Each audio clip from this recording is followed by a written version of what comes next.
Lucky you. Story time started early. As soon as I thought of what story to tell you guys, I decided dinner could wait.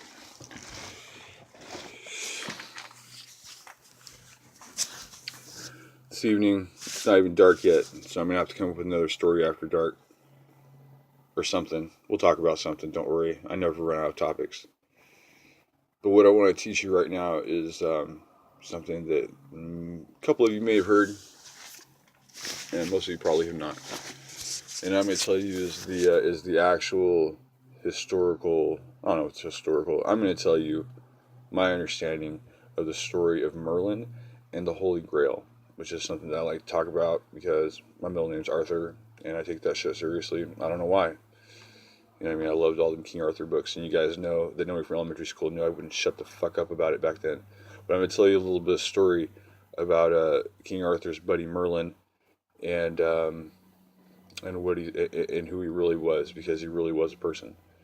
How he came about might be questionable, but the name that you can associate with Merlin when you're doing your Google searches is Taliesen. That the character of Merlin is based on the poet Taliesen. And I want to tell you something about Ireland and all you rappers out there that think you're so fucking cool. You might be cool if you could rap. It's kind of a cool thing. It used to be the coolest thing. In Celtic society, the highest form of knowledge was knowledge of poetry and art and music. And it just so happens that the three kings of Ireland were all poets. And so Taliesin has some poems, that were recorded by the scribes in the court of Ireland. And that we know that it was for sure him, and we know that this is the person that Merlin is based on. But here's the folk legend of how this person came about, and it's also the folk legend of the Holy Grail. Once upon a time, there was a triple-headed goddess that lived on the island of Ireland. Back then, they called it Scotia, after the princess of Egypt, one of the daughters of Akhenaten. This triple-headed goddess had three children. One was very beautiful and was good at poetry.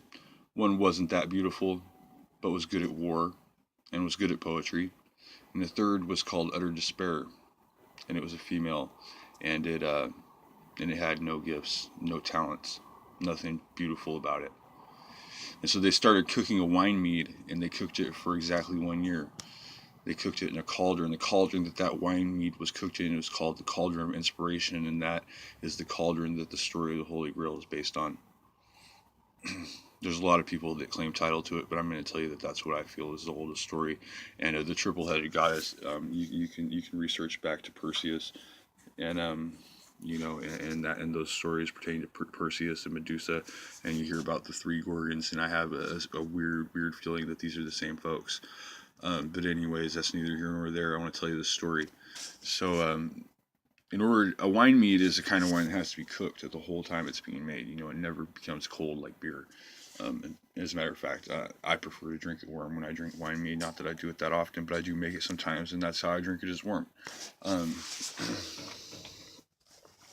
So what happened was one of the slaves that the triple goddess had in charge of blowing the bellows underneath the fire, which was under the cauldron, which has a complicated Welsh name, which I'm not prepared to pronounce or even try to spell right now.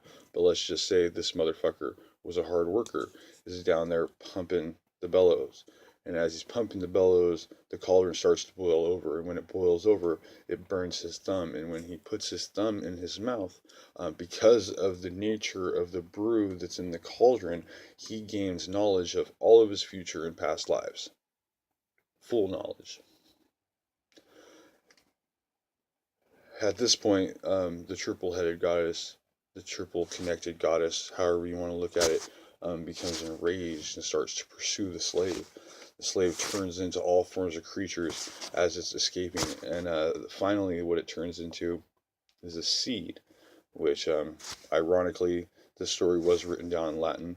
Ironically, the word for seed in Latin is semen, so you can take that how you want it too.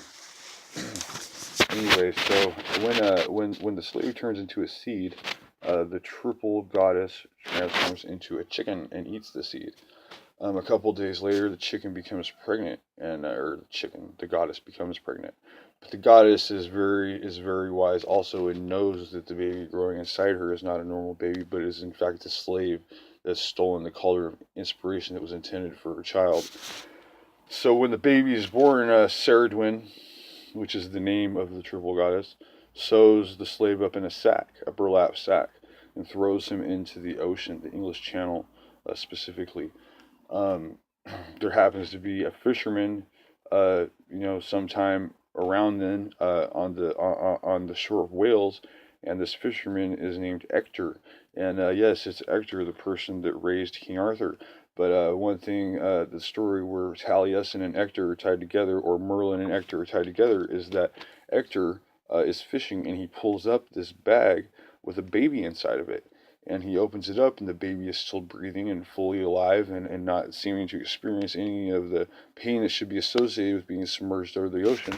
And he knows that this baby has divine powers, and therefore he has the baby baptized in order to prevent its powers from being turned towards evil.